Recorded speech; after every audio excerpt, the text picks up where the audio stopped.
আমরা কিন্তু ছাড়ব না। এই দেশে বাংলাদেশ, দেশের নাম বাংলাদেশ থাকবে। এই দেশের যতদিন চন্দ্র সূর্য উঠবে, যতদিন বাংলা, ততদিন বাংলার 30 লক্ষ শহীদের নাম কেউ ভুলবে না।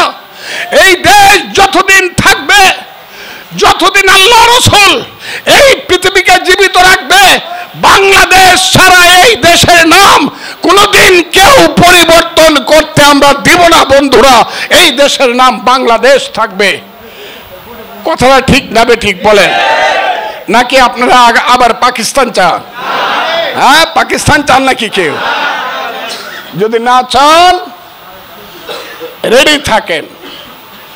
ওই যে আগস্ট মাসে কি নাম দিছে দেখছেন আপনারা?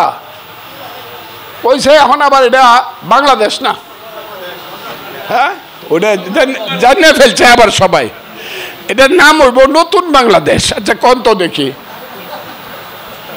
নতুন বাংলাদেশ হবে কেন?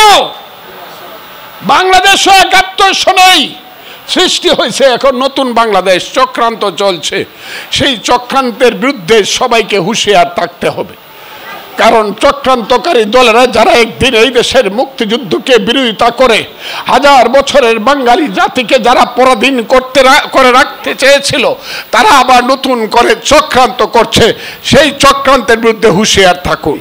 আমার কথা একটু ব্যতিক্রম হবে, আমার কথা একটু ব্যতিক্রম হবে এই কারণে, কারণ আমার বয়স সবচেয়ে বেশি রাজনীতিতে।